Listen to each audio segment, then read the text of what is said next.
కూడా మన విషయంలో ఇదే కోరుకుంటా ఉన్నాడు. ఏది కోరుకున్నాడు? నేను పరిపూర్ణుడను, నేను పరిశుద్ధుడను కనుక, కాబట్టి మీరు కూడా పరిశుద్ధంగా ఉండాలి. ఎలాంటి పరిశుద్ధి అంటే, నేను ఎలాంటి పవిత్రుడనో మీరు కూడా అలాంటి పవిత్రమైన జీవితాన్ని జీవించాలని కోరుకుంటా ఉన్నాడు. అందుకనే ప్రభు యేసుక్రీస్తు వారు కూడా లోకంలో ఉన్నప్పుడు ఏం చేశాడు? ఒక మాదిరి ఉంచిపోయాను అని రాయబడుతూ వచ్చింది. ఆయన మీ కొరకు కూడా బాధపడి మాదిరి ఉంచిపోయాను అంటే ఈ లోకంలో జీవించాడు ప్రభు యేసుక్రీస్తు వారు. కాబట్టి ఈ లోకంలో ఎన్నో అవినీతి, అన్యాయము, అక్రమము, అలాగే ఇవన్నీ కూడా చూశాడు. అయినప్పటికీ కూడా అలాంటి వాటికి ఏమాత్రం కూడా లొంగినవాడు కాదు కదా, వాటికి రాజీ పడినవాడు కాదనమాట. వాటి మీద కూడా ఏం పొందినాడు? విజయాన్ని పొందినవాడు. కాబట్టి నేను ఒక సామాన్యమైన మనుషునిగా నేను ఈ లోకంలో జీవించి అలాగే వీటి మీద విజయం పొందాను కనుక మీరు కూడా నన్ను చూసి ఇదేంటే నన్ను అనుసరించమని చెప్పేసి ప్రభు యేసుక్రీస్తు వారు ఇక్కడ తెలియజేస్తూ ఉన్నాడు. కాబట్టి అలాగ మనం కూడా పరిపూర్ణంగా ఉండాలని దేవుడు మన పట్ల గొప్ప ఉద్దేశాన్ని కలిగి ఉంటా ఉన్నాడు. అయితే ఇక్కడ చూడండి, ఇక్కడ మనం చదువుకున్న భాగంలో నుంచి మనము దేవుడు పరిపూర్ణతతో నింపాలంటే మనం ఏం చేయాలి? ఆయన ఉద్దేశం మధ్య మనం వింటా వచ్చాము. అలాగే మనల్ని దేవుడు పరిపూర్ణంగా చేయాలని ఇష్టపడతా ఉన్నాడు. అయితే మనము నింపబడాలన్నప్పుడు మన జీవితంలో ఏం చేయాలంటే చూడండి, ఇక్కడ మాట చూస్తూ వచ్చాము. యోహాను సువార్తలు చదువుకున్న యోహాను సువార్త 2వ అధ్యాయము ఇక్కడ 6-7 వచనం చదువుకుంటూ వచ్చాము. ఇక్కడ మనం చూస్తే యూదుల శుద్ధీకరణాచార ప్రకారము 2-3 తూములు పట్టు ఆ రాతి బాణలు అక్కడ ఉంచబడెను. కాబట్టి ఇక్కడ ఉంచబడినటువంటి రాతి బాణలు ఎలాగున్నాయి? నింపబడినగా ఉన్నాయా, ఖాళీగా ఉన్నాయా?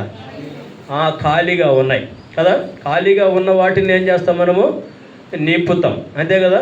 అట్లాగే ప్రభువు కూడా మనల్ని ఆయన యొక్క పరిపూర్ణతతో మనల్ని కూడా నింపాలని కోరుతూ ఉన్నాడు. ఆయన నింపాలన్నప్పుడు మనం ఏం చేయాలా? ఖాళీ చేయబడాలి. ఏం చేయబడాలమ్మా? ఖాళీ చేయబడాలి. కాబట్టి మన హృదయము ఏం చేయబడాలా? ఖాళీ చేయబడాలి.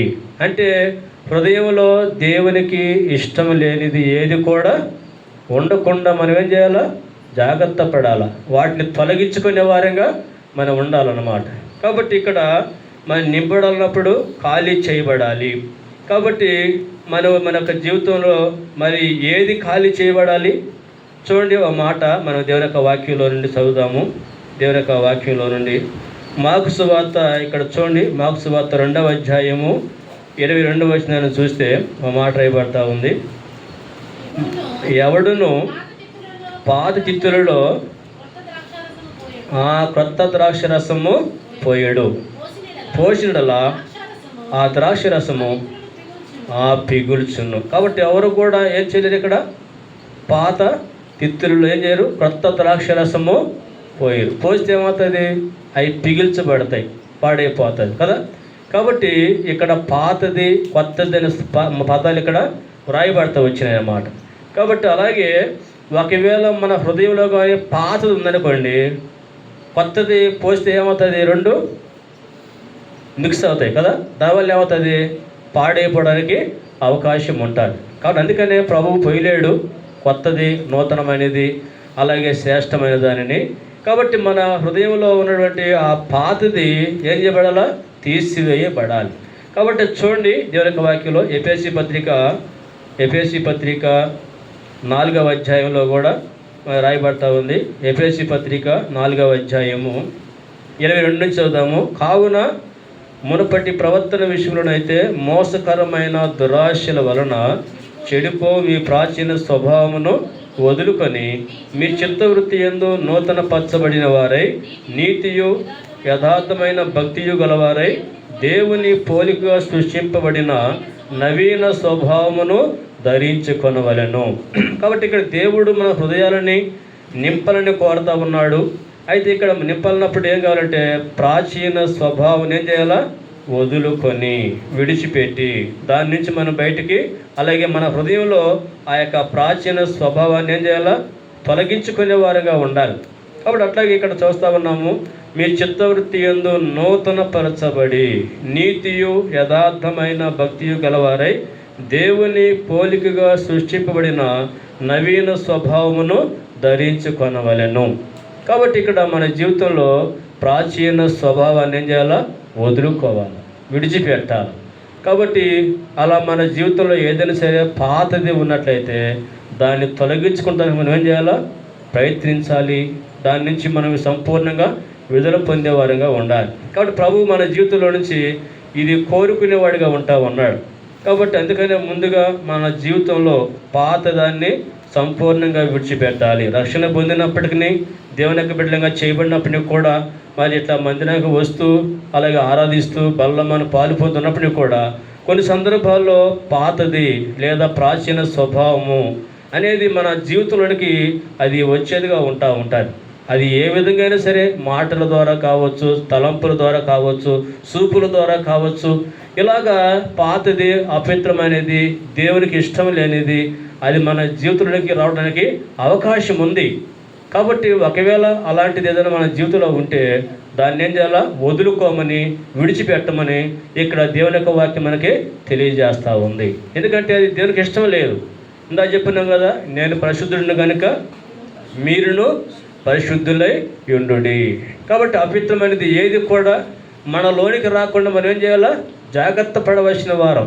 ఎందుకంటే ఒక మాట మాకు జ్ఞాపం చేద్దాము. చూడండి, ఒక మాట యోహాను రాసిన పత్రికలో నుంచి ఒక మాట మనం జ్ఞాపం చేసుకుందాము. యోహాను రాసిన మొదటి పత్రిక 3వ అధ్యాయము 2-3 వచ్చిన చదువుకుందాం. యోహాను పత్రిక 1వ యోహాను పత్రిక 3వ అధ్యాయము 2-3 వచ్చిన చదువుకుందాము. ప్రియులారా, ఇప్పుడు మనము దేవుని పిల్లమై ఉన్నాము. మనం ఇక ఏమవుతామో అది ఇంకా ప్రత్యక్షపరచబడలేదు, కానీ ఆయన ప్రత్యక్షమైనప్పుడు ఆయన ఉన్నట్టుగానే ఆయనను చూతుము కనుక ఆయనను పోలి ఉందమని ఎరుగుదము. ఆయన యందు ఈ నిరీక్షణ పెట్టుకున్న ప్రతి వాడును ఆయన పవిత్రుడినట్టుగా తన్ను పవిత్రునిగా చేసుకొనను. చూసారు కదా, ఎవరైతే ఈ నిరీక్షణ కలిగి ఉంటారో, ఏ నిరీక్షణ? నేను దేవుని పోలి ఉంటాను దేవుని యొక్క రాజ్యంలో అనే నిరీక్షణ ఎవరైతే కలిగి ఉంటున్నారో, మరి వాళ్ళు ఈ లోకంలో ఎలా జీవిస్తారంటే పవిత్రతను కాపాడుకునే వారుగా ఉంటారు. అంటే ఈ లోక మాలిన్యము అంటకుండా ఎంతో జాగ్రత్త వహిస్తారు. ఎందుకంటే ఎటు చూసినా కూడా ఏముంది? లోక మాలిన్యమే కదా. ఇటేను పో, ఇది ప్రయాణం చేయి, కాము ఒకసారి సైలెంట్గా ఉన్నప్పటికీ కూడా ఏదో ఒక విధంగా ఈ లోక సంబంధం అనేది మన జీవితంలోనికి రావడానికి ప్రయత్నం చేస్తూనే ఉంటుంది. మనం సైలెంట్గా ఉన్నా కూడా సాతాను కుదిరిగా ఉన్నాడు. అవును కదా. ఏదో ఒక విధంగా విశ్వాసం దగ్గరికి వచ్చేది, ఏదో ఒకటి చూపించేది, ఏదో ఒక ఆలోచన పెట్టేది, ఏదో ఒక విధంగా వాళ్ళు మోసం చేయాలి, దారి తప్పించాలా, దేవుడి నుంచి తొలగించాలా అని ఈ విధంగా ఏదో ఒక విధానంగా మోసం చేయడానికి సాతానుడు ప్రయత్నం చేస్తూనే ఉంటాడు. అయితే వీటన్నిటి నుంచి కూడా మనం ఏం కావాలా? తప్పించబడాలా, వాటి మీద విజయం పొందాలి. కాబట్టి మరి అలాగా మన జీవితంలో కూడా మరి పవిత్రతను కాపాడుకునే వారంగా ఉండాలి. కాబట్టి ప్రభువు మన హృదయాలలో మన జీవితాన్ని మరి పరిపూర్ణతలోనికి నింపాలనుకున్నప్పుడు ఈ లోక మాలిన్యం అంటకుండా, ప్రాచీన స్వభావం అనేది మనలోనికి రాకుండా మనము జాగ్రత్త పడాలి, ఖాళీ చేయబడాలి. కాబట్టి అలాగే మన హృదయంలో ఇక దేనికి కూడా ఈ లోక సంబంధమైన దానికి మనం అవకాశం ఇవ్వకుండా జాగ్రత్త పడాలి. దేవునికి ఇష్టం లేనిది ఏది కూడా మన హృదయంలో మనం ఉంచుకుంటానికి మనం ఏమాత్రం కూడా ఇష్టపడకూడదు. అందుకే మనం మాట చూడండి. యెషయా గ్రంథంలో ఇశ్రాయేలు గురించి మాట రాస్తూ వచ్చాడు. చూడండి, యెషయా గ్రంథంలో నుంచి మాట చదువుతాము. యెషయా గ్రంథము 63వ అధ్యాయంలో నుంచి ఒక మాట మనం చదువుకుందాము. యెషయా గ్రంథము 63వ అధ్యాయం 64వ అధ్యాయం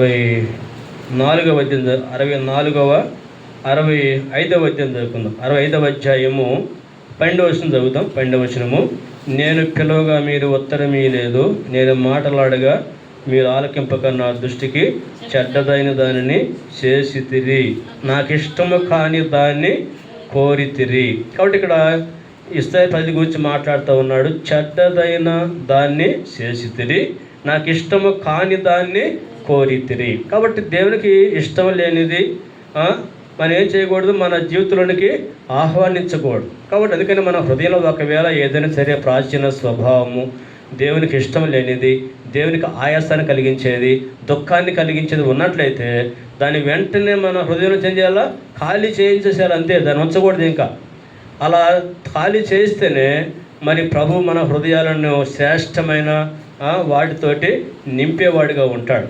అందుకనే మనం చూస్తే మా బాగా పరిచయమైన మాట చూడండి, 2వ కొరింథీ పత్రిక 5వ అధ్యాయము 15వ వచనం, 5వ అధ్యాయము 17వ వచనంలో నుంచి చదువుకుందాము. 2వ కొరింథీ పత్రిక 5వ అధ్యాయము 17వ వచనాన్ని మన చదువు.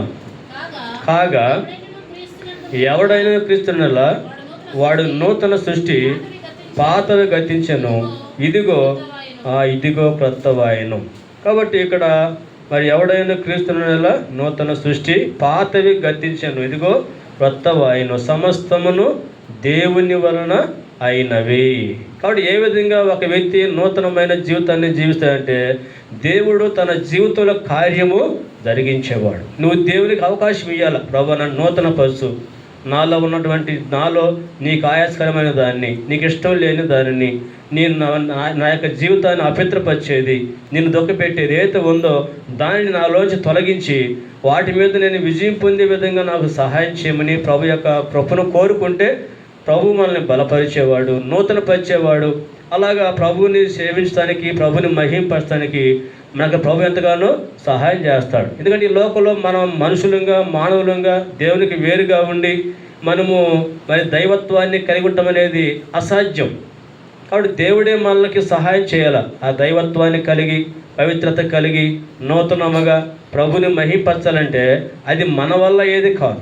ప్రభు మనలో ఉండి ఏం చేయాలా, కార్యం చేయాలి. కాబట్టి ప్రభుకి నీ జీవితంలో ఏ వల్ల చోటు ఇవ్వాలి, ఆయన ఆశ్రయించాలి, ఆయన మీద ఆధారపడాలి. అప్పుడే మనకి దేవుడు సహాయం చేస్తాడు. కాబట్టి ఆ విధంగా మన జీవితాల్ని ప్రభుకు అప్పగించుకునే వారిగా ఉండాలి. అందుకని మరో చోట కూడా 1వ కొరింథీ పత్రిక 5వ అధ్యాయంలో 1వ కొరింథీ పత్రిక 5వ అధ్యాయంలో ఒక మాట చూస్తే ఆడ పులిసిన పిండి కొంచెమైనా కూడా ఏదైనా ముద్దంతో చేస్తున్నాడు, అది పులియ చేస్తుందని రాయబట్ట వచ్చింది. 1వ కొరింథీ 5వ అధ్యాయము 7వ వచనం, మీరు పులిసిన పిండి లేని వారు కనుక క్రొత్త ముద్దవుటకై ఆ పాతదైన పులి పిండిని తీసి పారవేయడి.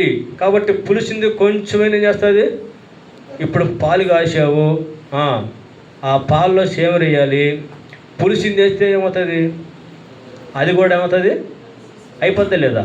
అందుకనే కాబట్టి కొంచెమైనా కూడా ఏం చేస్తుంది, అంతే వేసింది, మళ్ళీ మన వేసింది కదా, ఆ కొంచెమే అన్నీ మొత్తం వేస్తుంది, అది పులి చేస్తూ ఉంది. అట్లాగే మన శ్రేష్టమైన పవిత్రమైన జీవితాన్ని ఒక చిన్న తలంపు, అపవిత్రమైన తలంపు, ఆ యొక్క మాటలు, ఆ యొక్క కోరికలు ఇవేం చేస్తుంటాయంటే మనల్ని అపవిత్రపరిచేగా ఉంటాయి. అందుకనే వాటిని పూర్తిగా మన జీవితంలో ఏం చేయాలా, దూరం చేయాలి. అప్పుడు ప్రభు మన హృదయాన్ని ఏం చేస్తాడు, మరి శ్రేష్టమైన వాడితోటి నింపేవాడుగా ఉంటాడు. కాబట్టి ఆ విధంగా మన జీవితంలో నింపడాలనుకున్నప్పుడు ఏం చేయాలా, ఖాళీ చేయబడాలి. అది ఏదైనా కావచ్చు, కోపమే కావచ్చు, గర్వమే కావచ్చు, అవును కదా, చెడ్డ మాటలే కావచ్చు, అది ఏదైనా సరే దేవునికి ఇష్టం లేనిది, అపవిత్రపరిచేది, ఇదంతా కూడా మనం ఖాళీ చేసినప్పుడే ప్రభు మనల్ని నింపేవాడుగా ఉంటాడు. ఒకసారి మన జీవితంలో ఒక ఆశ కలిగి ఉంటాం. ఏంటంటే మన దగ్గర ఏముండదు, అంటే దైవత్వం లేకపోయినా కూడా ఉన్నట్టుగా మనం ఏం చేస్తాము, భావించే వారంగా ఉండొచ్చు, అవును కదా. ఏంటంటే దైవత్వం అనేది మనలో లేకపోయినా కూడా ఉన్నట్టుగా మనం ఏం చేయొచ్చు, భావించడం. అది కూడా మన జీవితంలో మనం ఏం చేయడం, మనము మోసపుచ్చుకున్నట్లు అన్నమాట. బైబిల్లో కొన్ని సంగతులు చూద్దాం. ఆ విషయం కూడా మత్తయి సువార్త 23వ అధ్యాయంలో పరిసయ్యుల గురించి, శాస్త్రుల గురించి ప్రభు సెలవిస్తూ ఉన్నాడు. వాళ్ళైతేనేమో మాకంటే గొప్పవారు ఎవరు లేరని చెప్పేసి అనుకుంటా ఉన్నారు వాళ్ళు, అవును కదా. భక్తిలో మాకంటే మరి శ్రేష్టమైన వారు, ఉన్నతమైన వారు ఎవరు కూడా లేరని వాళ్ళు భావిస్తూ ఉన్నారు. కానీ ప్రభు మాత్రం వాళ్ళ గురించి చెప్పే మాటలు చూస్తే చూడండి, 23వ అధ్యాయం 23వ వచనం చదువుదాం. 23, అయ్యో వేస్తరని శాస్త్రులారా, పరిసయ్యులారా, పుదీనాలోను సోపులోను చెల్లించి ప్రధానమైన విషయాలను మీరు న్యాయమును విశ్వాసమును విడిచిపెట్టితిరి, వాటిని మానక వీటిని చేయవలసి ఉండేను. కాబట్టి వీళ్ళు కొన్నిట్లో చాలా మంచిగా ఉంటారు, దాన్నే వాళ్ళు భక్తిగా, దాన్నే శ్రేష్టమైనదిగా వాళ్ళు భావిస్తూ ఉన్నారు. కానీ అక్కడ ప్రభు ఏమంటున్నాడంటే, మీరు ప్రధానమైన విషయములలో అనగా న్యాయమును, కనికరమును, విశ్వాసమును విడిచిపెట్టితిరి. ఇంకా కిందకి వెళ్దాం. 25వ వచనం చూడండి. 25వ వచనం, అయ్యో వేసన శాస్త్రులారా, పరిసయ్యులారా, మీరు గిన్నెయు పళ్ళెమును వెలుపడ శుద్ధి చేయుదురు, కానీ లోపల దోపుతోనూ అజితేంద్రియముతోనూ నిండి ఉన్నది. చూశారు కదండి ప్రభు వాళ్ళ గురించి చెప్పే మాటలు ఇవన్నీ కూడా. వాళ్ళు పైకి ఏమో చాలా మంచిగా ఉన్నట్టుగా ఉన్నారు, కానీ లోపల ఏముందంట, దోపుతో ఉన్నది, అజితేంద్రియముతో ఉన్నది. అందుకని గుడ్డి పరిచయుడ, గిన్నెయు పళ్ళెము వెలుపల శుద్ధి అయినట్లుగా ముందు వాటి లోపల ఏం చేయాలా అంటే, వాళ్ళ లోపల సరైనటువంటి శుద్ధి పవిత్రత లేదు అని ఇక్కడ తెలియజేస్తూ ఉన్నాడు. అంటే వాళ్ళేమో మేము అన్నిట్లో పర్ఫెక్ట్ అనుకుంటా ఉన్నారు. ఎవరు? శాస్త్రి. కానీ దేవుడు ఏమన్నంటే, మీరు బయటికి బాగానే ఉన్నారు, కానీ లోపల చాలా కల్మషం ఉంది, అపవిత్రత ఉన్నది అని ఇక్కడ ప్రభు ఇక్కడ తెలియజేస్తూ ఉన్నాడు. ఇంకో మాట కూడా చూడండి, అక్కడే 27వ వచనం చూస్తే, అయ్యో వేస్తలేని శాస్త్రులారా, పరిచయులారా, మీరు సున్నము కొట్టిన సమాధులను, అది సమాధి కూడా చాలా శృంగారంగా ఉంటుంది కదా, పైకి రంగులు వేసి అదేసి దేశానికి బాగుంటుంది కదా, కానీ దాన్ని తవ్వి చూస్తే ఎముకలు కుళ్ళిపోయి దుర్వాసన ఇవన్నీ ఉంటాయన్నమాట. అంటే వీళ్ళు కూడా పైకి వాళ్ళ యొక్క వస్త్రధారణ కావచ్చు, ఇంకా అన్నింటిలో కూడా వాళ్ళు పైకి వాళ్ళు చేసే కార్యకలాపాలు కూడా చాలా మంచిగా అనిపిస్తూ ఉంటాయి. ఇంకా చాలా ఉన్నాయి, కానీ టైం అయిపోతాయి ఇంకా. కాబట్టి అంటే వాళ్ళు ఎలా జీవిస్తారని చెప్పేసి కొంత రాస్తా వచ్చాడు ప్రారంభంలోనే. కాబట్టి వాళ్ళు అలా ఉన్నారని చెప్పేసి మరి ఇక్కడ అంటే వాళ్ళు భ్రమపడుతున్నారు, మేము అన్నిట్లో మేము యథార్థంగా ఉన్నాము, నమ్మకంగా ఉన్నాము, దేవుడికి ఇష్టంగా ఉన్నామని చెప్పేసి భావిస్తాను, కానీ వాళ్ళ హృదయంలో ఏమీ లేదు, అలా వాళ్ళ జీవితము ఆ దేవుడు ఆశించిన ప్రకారంగా లేదు. కాబట్టి భ్రమపడుతూ ఉన్నారు. అట్లా ఒకసారి మనం కూడా నేను అన్నింటిలో బాగున్నాను, లేదంటే మంచిగా దైవత్వం ఉంది, నింబడి ఉన్నది అనుకుంటాం, కానీ అలా భ్రమపడటం వల్ల మన జీవితాలు మనమే ఏం చేస్తున్నట్టు నష్టపరుచుకునే వారంగా ఉన్నాం. సరే, మరొక సంఘంలో మాట చూద్దాం. చూడండి, ప్రకటన గ్రంథము 3వ అధ్యాయంలో లవోదీక సంఘం గురించి రాస్తూ వచ్చాడు. చూడండి, మీకు తెలిసిందే.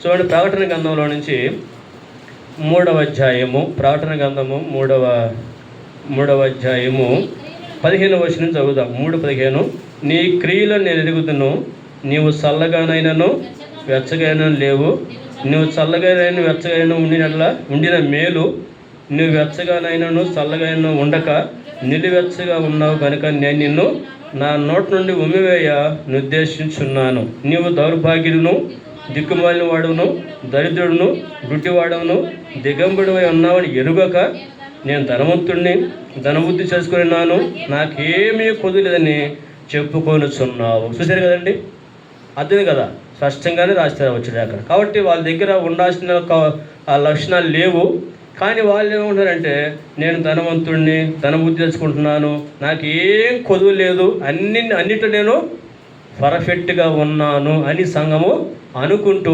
భ్రమపడుతూ ఉందన్నమాట. అందుకని కిందని చెప్పాడు అక్కడ. చూడండి, అక్కడ నువ్వు 18వ వచనంలో, నీవు ధనవృద్ధి చేసుకున్నట్లు అగ్నిలో పొడం వేయబడిన బంగారమును నీ దేశములో కలుపునట్లు ధరించుకుంటే తెల్లని వస్త్రములను నీకు దుచ్చుకున్నట్లు నీ కళ్ళకు కాటుకను నా యొద్ద కొనుమని నీకు బుద్ధి చెప్పుచున్నాను. ప్రభు చెబుతా ఉన్నాడు, అయ్యా నువ్వు ఇలా లేవు నాయన, నువ్వు కాటుకు తీసుకో, నువ్వు గుడ్డివాడివి.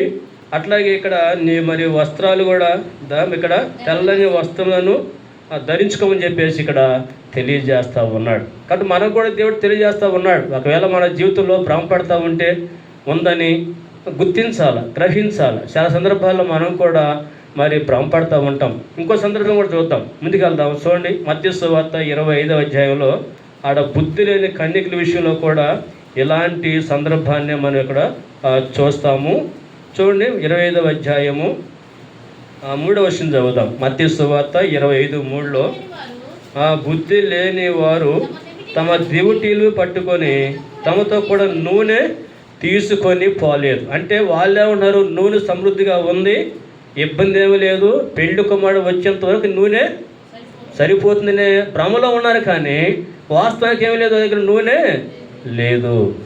కాబట్టి మనం కూడా ఆ యొక్క నూనె లేకపోవటం వల్ల ఏమైంది, వాళ్ళు పెళ్లి కుమారుడు వచ్చాడు, సిద్ధంగా ఉన్నవారు ఏం చేయబడ్డారు, కొనుగోబడతా వచ్చారు, వీళ్ళు ఏం చేయబడ్డారు, విడిపడతా వచ్చారు కదా. కాబట్టి భ్రమలో ఉన్నారు. చాలాసార్లు మనం కూడా భ్రమలో ఉంటాం, అన్నీ ఉన్నాయిలే, ఏ ఇబ్బంది లేదు. కాబట్టి సాతానుడు ఒకసారి భ్రమ పెట్టేవాడిగా ఉంటాడు. ఏస్తాడు మనల్ని, అందుకని భ్రమ పెట్టే మనసు ఏది, సాతానుడు కూడా ఏం పర్లా, నువ్వు ఆరాధన చేయకపోయినా పర్లా, టయానికి మందికి వెళ్ళకపోయినా పర్లేదు, బల్లో పాలు పొందకపోయినా పర్లేదు, ఒకవేళ ఈరోజు వెళ్ళకపోయినా ఇబ్బంది లేదని చెప్తాడు చివరికి. అర్థమైందా? ఎందుకంటే ఒక్క వారం మిస్ అయితే ఏమవుతుంది, సంవత్సరం అంతట్లో వెళ్ళావు కదా. కానీ ఒకటి వాస్తవం, నిజమైన క్రైస్తవుడికి ఆదివారమే ఒక పండగ, అవును కదా. ఆ పండగ ఏంటంటే ప్రభుని ఆరాధించుట, ఆయన ప్రజలతో కలిసి సహవాసాన్ని కలిగినట్టు అనేది, అదే గొప్ప పండగ అన్నమాట. కాబట్టి ఇక్కడ ఒకవేళ సాతానుడు మనల్ని భ్రమపరిచేవాడుగా ఉంటాడు. కాబట్టి ఇక్కడ కేవలం వాళ్ళు కూడా, అది పాట కూడా పాడుతుంటాం కదా, నూనె లేక బ్రహ్మతో బ్రతికెదవా విడువ, నూనె లేక బ్రహ్మతో బ్రతికెదవా విడువబడిన ఎడల నీవు. కాబట్టి అక్కడ చూడండి, నూనె లేక బ్రహ్మతో బ్రతికెదవా, లేనల విడువబడిదవు సిద్ధపడుమా. కాబట్టి మన జీవితంలో గుర్తించాల్సింది ఏంటంటే మనం భ్రమలో ఉండకూడదు. ఇక్కడ మనం కొన్ని సంగతులు చూసాము, శాస్త్రులు పరిస్థితి గురించి చూసాము, అట్లాగే లవోదిక సంఘంలో ఉన్న పరిస్థితులు కూడా చూస్తూ వచ్చాము. అట్లాగే ఇక్కడ కూడా మనము బుద్ధి లేని కన్యకుల విషయంలో కూడా మనం ఇక్కడ చూస్తూ వచ్చాము. కాబట్టి వాళ్ళు కేవలము వారు అన్నింటిలో మేము నమ్మకంగా ఉన్నాము, మన దైవత్వం కలిగి ఉన్నాము, పవిత్రంగా ఉన్నాము, ఆత్మతో నింబడి ఉన్నాము, అలాగే విశ్వాసంతో నింబడి ఉన్నాము, ప్రేమతో నింబడి ఉన్నాము, అన్నిట్లో మేము సిద్ధంగా ఉన్నాము అనేటువంటి భ్రమలో ఉన్నారు. కానీ ఏమి లేదు వాళ్ళ దగ్గర, లేదు, ఏమి లేదు, విశ్వాసం అనే నూనె లేదు, అలాగే వాక్యం అనే నూనె లేదు. అట్లాగే వాళ్ళ జీవితంలో ఆత్మతో సంపూర్ణమైన నింపుదల కూడా వారి జీవితంలో లేదన్నమాట. ఇట్లా అన్నింటిలో కొరతలు ఉన్నాయి, పరిపూర్ణంగా వాళ్ళు లేరు. ఆ కారణం బట్టి వాళ్ళు ఏం చేయబడతా వచ్చారంటే విడిచిపెట్టబడిన వారుగా మనం ఇక్కడ చూస్తూ ఉన్నాం. కాబట్టి మనం కూడా అక్కడ భ్రమలో ఉంటే మనల్ని మనమే మోసపుచ్చుకుంటున్నట్టుగా మనం గుర్తించాలి. దాన్ని బట్టి మనకు క్షమాపణ కోరుకోవాలి. ప్రభువా, నిజమే ప్రభువా, నేను ఇక్కడ భ్రమలో ఉన్నాయని, కానీ నేను పరిపూర్ణంగా లేను ప్రభువా, నన్ను నింపుము అని ప్రార్థించాలి. పాట పాడతాం, నింపుము మా ప్రభువా సర్వ సంపూర్ణత అని చెప్పేసి మనం పాడుతూ ఉంటాం. కాబట్టి అట్లా మనం నింపడాలంటే ఈ భ్రమలో నుంచి బయటికి రావాలి. కాబట్టి మొదటిగా ఖాళీ చేయబడాలి. మరి రెండోదిగా మనం చూస్తే ఆ భ్రమలో నుంచి బయటికి కూడా మనము రావాలి. మరొక మాట చూద్దాం, మనం నింపడాలంటే మన జీవితంలో మరి ఏం చేయాలనేది దేవుని యొక్క వాక్యంలో నుండి చూద్దాం. చూడండి, ఇక్కడ యోహాను సువార్తలో నుంచి చదువుకుంటూ వచ్చాము. 2వ అధ్యాయము 6వ వచనం, 2వ అధ్యాయము 6వ వచనం చదువుదాం. యోహాను సువార్త. యూదుల శుద్ధీకరణాచార ప్రకారము పట్టు అక్కడ ఉంచం. యూదుల శుద్ధీకరణాచార ప్రకారం అంటే వారి యొక్క ఆచారం ఏంటంటే అక్కడ వాళ్ళు చేసే పని ఏంటంటే శుద్ధీకరణ. ఏం చేస్తారు వాళ్ళు? అంటే ముందు ఆ యొక్క రాతి బాణలని నింపే ముందేస్తారు, దాన్ని శుద్ధీకరిస్తారు. వాళ్ళే కాదనుకోండి, మనం కూడా చేసే పని అదే కదా. ఏదైనా ఒక పాత్రని మనం వాడుకోబోయే ముందేస్తామో దాన్ని శుద్ధి చేసేవారుగా ఉంటాం. శుద్ధి చేయకుండా దేని మంచి మనము ఉపయోగించం, అంటే దాన్ని నింపము, దాన్ని ముందుగా నింపలేం. అట్లాగే మన జీవితంలో కూడా శుద్ధీకరించబడవలసిన వారు. కాబట్టి అలా ఏదైతే మనలో దేవునికి ఇందాక చెప్పుకుంటూ వచ్చాము ఆల్రెడీ, అయినప్పటికీ ఒక మాట మనకి జ్ఞాపం చేస్తూ ఉన్నాము. మన జీవితంలో దేవునికి ఇష్టం లేనిది, అపవిత్రం అనేది ఏదైతే మన హృదయంలో ఉంటుందో దాన్ని తొలగించుకోవాలి. మనం ప్రభు యొక్క రక్తం చేత మనము కడగబడాలి. ఇంకో మాట కూడా చూస్తే మరి వాక్యం అనే ఉదక స్నానం చేత ఏం చేయబడాలి, మనము కడగబడే వారంగా మనం ఉండాలి. కాబట్టి ప్రభువు కూడా సంఘాన్ని ఏం చేస్తాడు, అది కలంకమైన ముడతైన అట్టిది మరి ఏదైనా లేక అది పరిశుద్ధమైనదిగా నిర్దోషమైన అలాగే మహిమగల సంఘముగా దానిని దేవుని నిలబెట్టాలని చెప్పేసి ఆయన వాక్యమైన ఉదక స్నానం చేత పవిత్రపరుస్తూ ఉన్నాడు. కాబట్టి అలా మనం కూడా కడగబట్టడానికి మనం ఇష్టపడాలి. ఇష్టపడితే ప్రభు కడుగుతాడు. నువ్వు కానీ ముందుకు రాకపోతే కడగబట్టడానికి ఆయనేం చేయలేడు కదా. మనకు ఆశ ఉండాలి, కడగబడాలి, నేను కూడా మళ్ళా నింపబడాలని ఆశ మనలో ఉంటే ప్రభు మనలో ఉన్న దేవునికి ఇష్టమైన అన్నీ కూడా దేవుడు తీసివేస్తాడు. వాటి మీద మనకు దేవుడు ఇస్తాడు, విజయం కూడా ఇస్తాడు. మళ్ళా వాటిని చేయకుండా మనకు విజయం కూడా దేవుడు ఇస్తాడు. కాబట్టి ఇక్కడ మూడోగా చూస్తే మనం శుద్ధీకరించబడవలసిన వారంగా ఉన్నాం. అలాగే మరొక భాగాన్ని కూడా మనం జ్ఞాపం చేసుకుంటే మనం నింపబడాలనుకున్నప్పుడు మరొక మాట దేవుని యొక్క వాక్యంలో నుండి చూడండి. 107వ కీర్తనలో నుంచి మాట చూద్దాం. 107వ కీర్తన మనకి బాగా పరిచయమైన వాటే. 107వ కీర్తనలో నుంచి మాట మనం జ్ఞాపం చేసుకుందాం. 107 9వ వచనం చదువుదాం. 107:9 ఏలనగా ఆశగల ప్రాణమును ఆయన తృప్తిపరిచి ఉన్నాడు, ఆకలి పోయిన వారి ప్రాణమును మేలుతో నింపి ఉన్నాడు. కాబట్టి ఇక్కడ చూస్తే ఇక్కడ మనకి ఏమవుతుంది, ఇక్కడ ఈ మాటను బట్టి ఆశ ఏంటి? ఆశలో ఏం ఆశ? నేను కూడా ఏం చేయాలా? నింపబడాలి. ఎవరి చేత? దేవుని చేత నేనేం చేయబడాలా? నింపబడాలి అనే ఆశ మనలో ఉండాలి. కాబట్టి ఎవరిలో అయితే ఆశ ఉంటుందో అలాంటి వారిని దేవుడు నింపుతాడు. ఏదైనా ఆశే కదా. చదువుకునే పిల్లకాయలు ఉంటారు, చదవాలి, నేర్చుకోవాలి, మంచిగా రాయాలి, మంచిగా నేను ఏం చేయాలి? సెటిల్ అవ్వాలి. ఇలాంటి దృక్పథము, ఇలాంటి ఆశ ఉంటే ఏం చేస్తారు? ఖచ్చితంగా వాళ్ళ జీవితంలో చదువుతారు, అలా పాస్ అవుతారు, అలా మంచిగా పైకి రావడానికి అవకాశం ఉంటుంది. అట్లాగే నేను కూడా ప్రభు చేత ఏం కావాలి? నింపబడాలి అనే కోరిక మనలో ఉంటే ఆశ గల ప్రాణాన్ని దేవుడేస్తాడంట తృప్తిపరిచేవాడు. నీకు ఆశ లేకపోతే ఆయన చేస్తాడు? అంతే కదా. మందిరానికి వస్తూ ఉంటాం, వింటూ ఉంటాం, కానీ ఏముండదు? ఆశ ఉండదు. ఒకసారి నేను కూడా ప్రభు కోసం జీవించాలి, మహింపరచాలి, సంతోషపరచాలి, ఆయన కోసమే జీవించాలి. నేను ఈ లోకము సరే, ఈ లోకము శాశ్వతం కాదు, ఇది అపవిత్రమైనది, ఇది దేవునికి ఇష్టం లేనిది. కాబట్టి ఇలాంటి డిజైర్ అనేది మనలో ఉండాలి లోపల.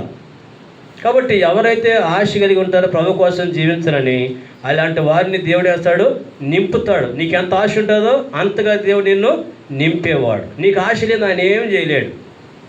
అయినా కదా, పిల్లలు ఉన్నారనుకోండి, వాడికి ఆశ లేదు, ఆయన ఏం చేస్తాడు?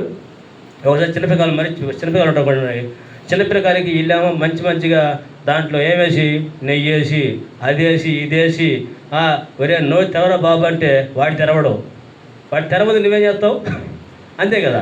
అది తెరిస్తే నువ్వు పెడతావు, తింటాడు, మంచి ఆరోగ్యం వస్తుంది. అట్లా మనకి ఆశ ఉండాలన్నమాట. కాబట్టి ఇక్కడ ఆశ గల ప్రాణాన్ని దేవుడు తృప్తిపరిచేవాడు. అంతేకాదు, ఆకలి కొనిన వారి ప్రాణమును మేలుతో, అది ఆకలి, వాక్యం కొరకైనా ఏముండాలా? ఆకలి ఉండాలా. వాక్యాన్ని చదవాలి, దేవుడు నాతోటి మాట్లాడతాడు, నేను కూడా నేర్చుకొని ముందుకు సాగిపోవాలి, నేను దేవుడు నాతో ఏం మాట్లాడతాడో విని గ్రహించి ఆ ప్రకారంగా నేను జీవించాలన్న ఆశ మనలో ఉంటే ఏది? ఆకలి, వాక్యం కొరకైనా ఆకలి. అలాగే ప్రార్థించాలి అనే ఆకలి మనలో ఉండాలి. ప్రార్థన చేయాలనే ఆకలి ఉంటే అంతే కదా. ఆకలి అనుకోండి, ఏదో తినేస్తాం, తర్వాత సంగతి. అవునే కదా. ఆకలి లేకపోతే నువ్వు దమ్మిని పెట్టినా కూడా ఆకలి లేకపోతే తింటావా? తిన్నా కూడా పై తిరిగి కాముంటాం, అంతే కదా. అట్లాగే మనకు కూడా ఏముండాలా? ఆకలి ఉండాలి, ఆశ ఉండాలి. ఆశ గల ప్రాణాన్ని దేవుడు తృప్తిపరిచేవాడు, ఆకలి కొని వారి ప్రాణాన్ని దేవుడు నింపేవాడు. కాబట్టి అలాగా మన జీవితంలో కూడా వాక్యం పట్ల ఆశ, ప్రార్థన పట్ల ఆశ, దేవుని యొక్క మందిరం పట్ల ఏముండాలా? ఆశ. ఇలా ఆత్మ సంబంధమైన వాటి అన్నిటి పట్ల మన జీవితంలో ఆశ కలిగి ఉండాలి. కానీ నాడు ఆశ ఏమవుతా ఉంది? కోల్పోతా ఉన్న కారణం అపవాది చేత మోసగించబట్టు ద్వారాగా ఆశ ఏమవుతా ఉంది? కోల్పోతూ ఉన్నాం. కాబట్టి మన జీవితంలో గుర్తించాలి, ఇక్కడ ఆశ గల ప్రాణమును దేవుడు తృప్తిపరిచేవాడు. కాబట్టి నింపడాలంటే దేవుడిని మన జీవితంలో ఆశ అనేది ఉండాలి. సరే, మరొక మాట కూడా చూస్తే ఇందాక జీవితం వచ్చాను నేను ఒక మాట చూస్తే దేవుని యొక్క వాక్యంలో, మరి నీ నోరు బాగుగా తెరువుము, నేనేస్తాడు ఆయన నింపెదనంట వచ్చాడు. నీ నోరు బాగుగా తెరువుము, నేను దాన్ని వేస్తాను, నింపెదను. కాబట్టి ప్రభు ఏం చెప్పాడు, తెరవడం ఆయన అంటా ఉన్నాడు. అంటే అదేంటి, లోబడుట, విధేయత చూపుట. ఎవరు నింపుతాడు దేవుడు అంటే లోబడేవాడిని. ఆ నోరు తెరముంటే తెలిస్తే అంతే కదా, ఆయన నింపేవాడు.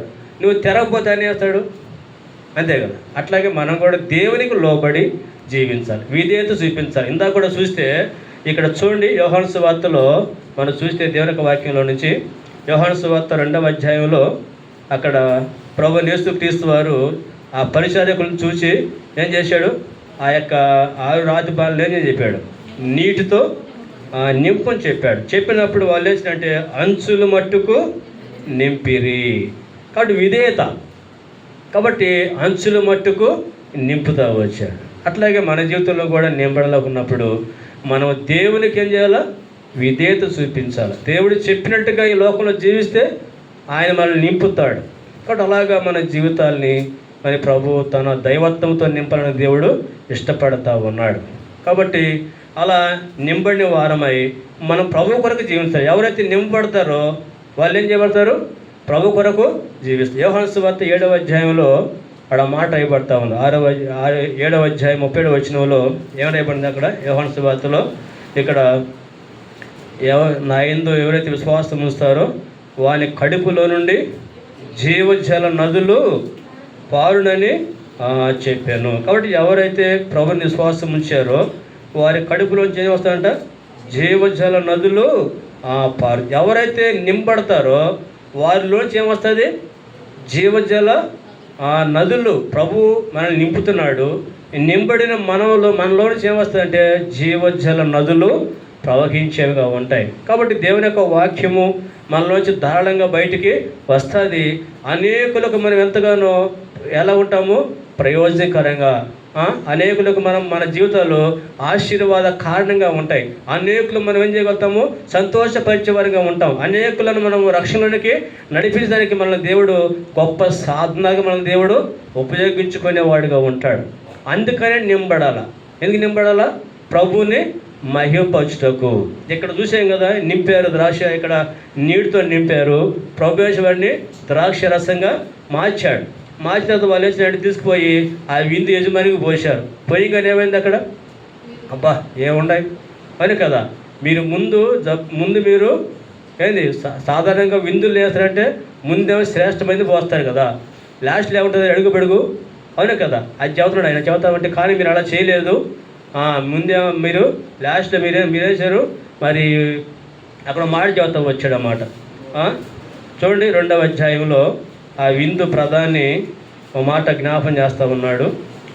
చూడండి 10వ వచనం చదువుదాం. ప్రతివాడు మొదట మంచి ద్రాక్షరసం పోసి జల్లు మత్తుగా ఉన్నప్పుడు జబ్బు రసం పోయిను, నీవైతే ఇది వరకు మంచి ద్రాక్షరసం ఉంచుకొని ఉన్నావు అని చెబుతూ వచ్చాడు. కాబట్టి మరి ఆయన ఎంతో సంతోషపరిచింది అనమాట, అది మంచి ద్రాక్షరసంగా.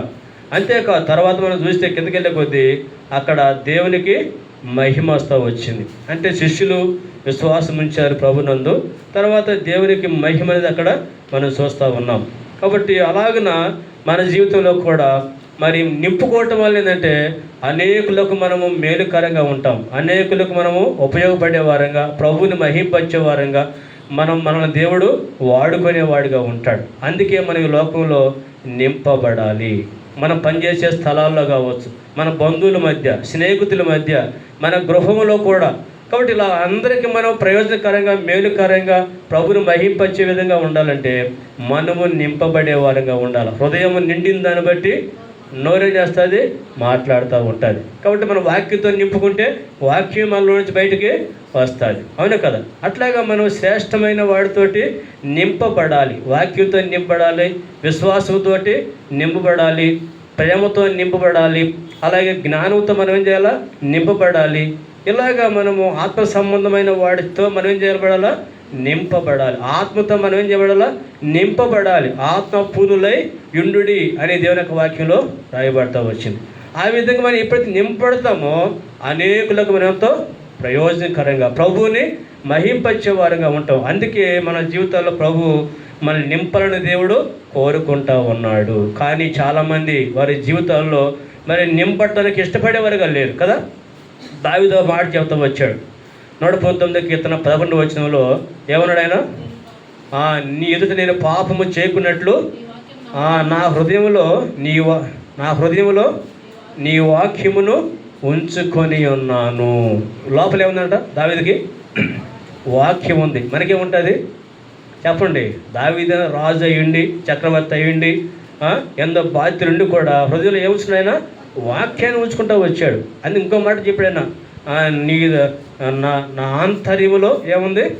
నీ ధర్మశాస్త్రము ఉన్నది అంటూ వచ్చాడు. కాబట్టి అందుకనే నా అడుగులు ఏం కావు, నా అడుగులు జారవు అని చెప్పి అంటూ వచ్చాడు. కాబట్టి దేవుని యొక్క వాక్యం మనలో నింపుకోవటం వల్ల ఏం చేయలేము, ఈ లోపల పాపం చేయకుండా మనకి సహాయపడేదిగా ఉంటా ఉంది. అలాగే మనకు అడుగులు కూడా జారకుండా సరైన మార్గంలో మనల్ని వేస్తుంది, నడిపించేదిగా ఉంటా ఉందన్నమాట.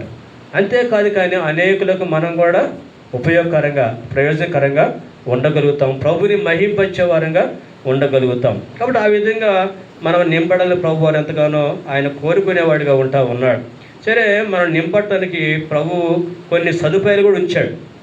ఈ లోకంలో సంఘంలో మనకి దేవుడు కొన్ని సదుపాయాలు ఉంచాడన్నమాట. నేను క్లుప్తంగా 2-3 సంగతులు జ్ఞాపం చేసేసి నేను ముగిస్తాను. చూడండి, దేవుని వాక్యంలో ఇందాక మాట చదువుకుంటూ వచ్చాము ఆల్రెడీ. చదువుదాం. చూడండి, ఎఫెసీ పత్రిక 4వ అధ్యాయం 13వ వచనంలో ఇందాక చదువుకుంటూ వచ్చాము. ఆరాధన వర్తమానంలో కూడా చూడండి, 4:13 పరిశుద్ధులు సంపూర్ణ అన్నట్లు క్రీస్తు శరీరము క్షేమాభివృద్ధి చెందుటకును పరిచర్య ధర్మము జరుగుటకును ఆయన కొందరిని అపోస్తులు గాను, కొందరిని ప్రవక్తలు గాను, కొందరిని సువార్తికులను గాను, కొందరిని కాపురులు గాను, ఉపదేశులు గాను నియమించను. కాబట్టి ఇక్కడ పరిశుద్ధులు సంపూర్ణత రావాలని చెప్పేసి మరి దేవుడు ఏం చేస్తూ వచ్చాడంటే అపోస్తులుగా నియమించాడు. అలాగే ఇక్కడ ప్రవక్తలుగా నియమిస్తూ వచ్చాడు. ఉపదేశకులుగా, కాపురులుగా, సువార్తికులుగా ఆయన నియమించిన వాడిగా ఉన్నాడు. కాబట్టి ఎందుకంటే పరిశుద్ధులు ఏం కావాలా? సంపూర్ణులకి రావాలి అని ఈ విధంగా ప్రభు మన కొరకై ఉద్దేశించినటువంటి ఈ యొక్క ఏర్పాటు అన్నమాట ఇదంతా కూడా. మరొక మాట కూడా జ్ఞాపం చేస్తున్నాం. చూడండి, కొలసీ పత్రిక 1వ అధ్యాయము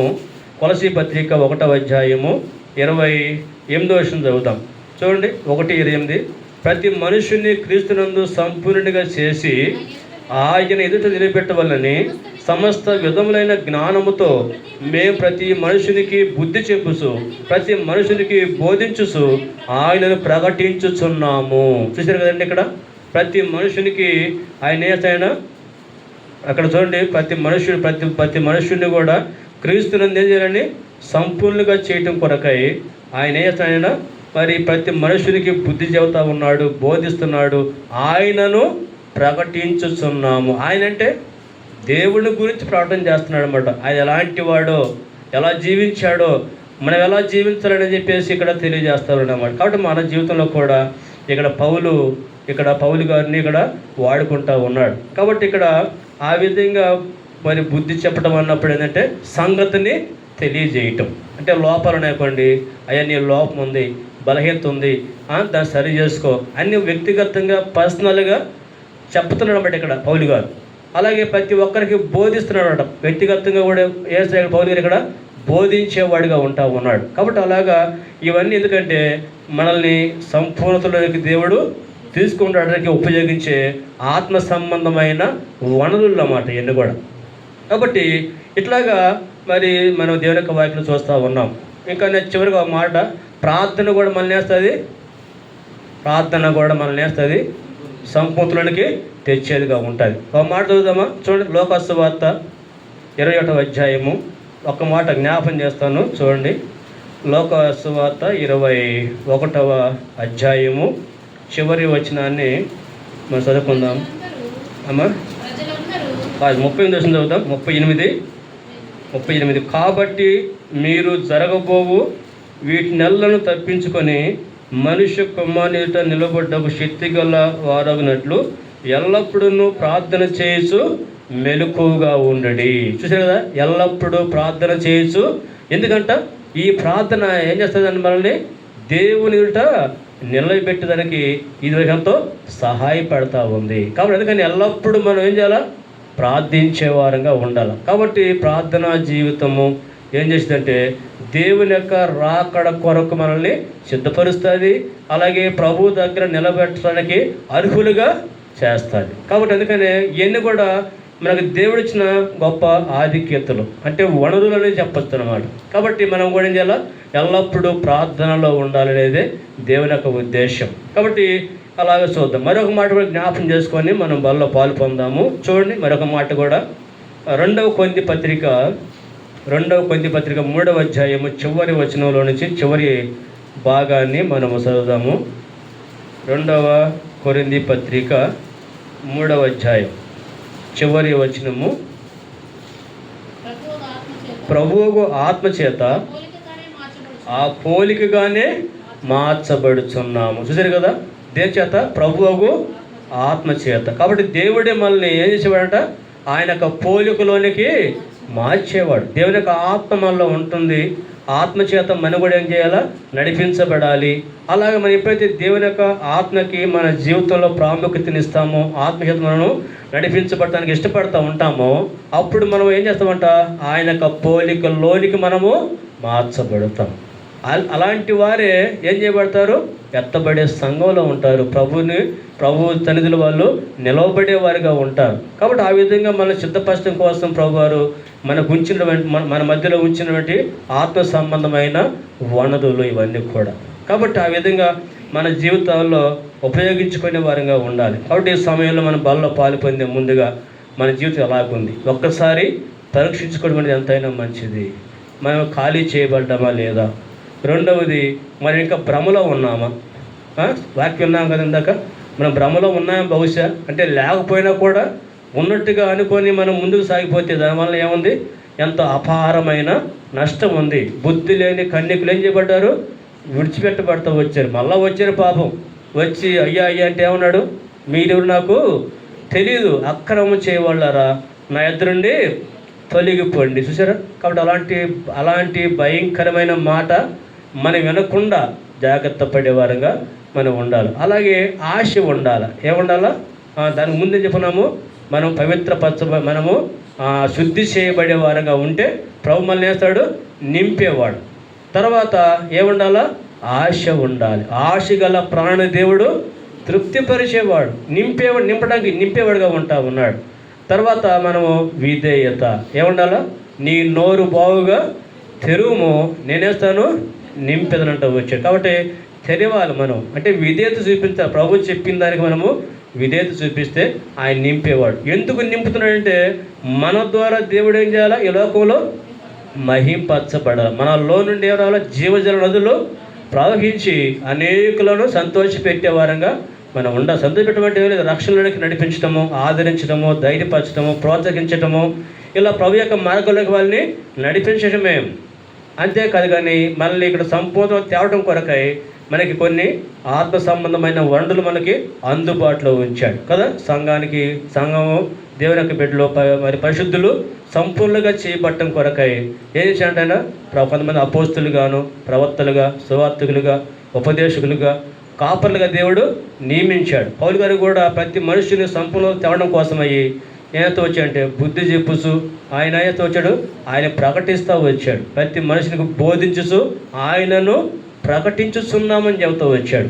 అలాగే ప్రార్థనా జీవితం కూడా మళ్ళీ వేస్తుంది, పరిపోతున్నాడికి అది తెచ్చేదిగా ఉంటా ఉంది. అంతేకాదు ప్రభువుకు ఆత్మ చేతనే మనం ఏం చేయబడతా ఉన్నాము, ఆయన పోలికలోకి మనము మార్చబడతా ఉన్నాం. కాబట్టి వీటి అనుభవాలతో మనం కలిగి మన ప్రభు కొరకు లోకంలో జీవించవలసిన వారు. ఒకవేళ మన జీవితంలో ఇంకా పరిపూర్ణత లేకపోతే, నింబడకపోతే, ఇంకా ఏదైనా దేవునికి ఇష్టం లేనిది, ఆయాసకరమైనది, దుఃఖకరమైనది మన హృదయంలో ఉన్నట్లయితే మరి ఈ సమయంలో ప్రభు నన్ను క్షమించమని ప్రభువును కోరితే ప్రభు నమ్మదగినవాడు, కృపగలవాడు. అలాగా మన జీవితంలో ఉన్న వాటిని తొలగించేవాడు, క్షమించేవాడు, పవిత్రపరిచేవాడు, నూతనపరిచేవాడు. అలాగే వాటి నుంచి విడిపించి మనల్ని నింపేవాడు. ఇంకా రక్షణ పొందకపోతే, నీ పాపలు ఒప్పుకోకుండా నీ జీవితం కొనసాగిస్తూ ఉంటే అది కూడా సరైనది కాదు. ఆయనకు రాకడ ఎప్పుడు మనకు తెలియదు, అవును కదా. కాబట్టి దినములు చెడ్డవి కనుకని వాక్యంలో కూడా రాయబడతా ఉంది. కాబట్టి ఇంకా మనకి రక్షణ పొందకపోతే రక్షణ తీర్మానము చేసుకోవాలి. అలాగే రక్షించబడినప్పటికీ కూడా ఇంకా సరైన విధానంలో నువ్వు నింపడకపోతే ప్రభుని అడిగితే ప్రభు సహాయం చేస్తాడు. కాబట్టి ఈ సమయంలో మన యొక్క వ్యక్తిగత జీవితాన్ని పరిశీలన చేసుకుందాము. అలాగా పరీక్షించుకొని ప్రభు యొక్క బల్ల మనము పాలు పొందుగాక. ప్రార్థన చేసుకుందాము. మోకరించండి, ప్రార్థన చేసుకుందాం.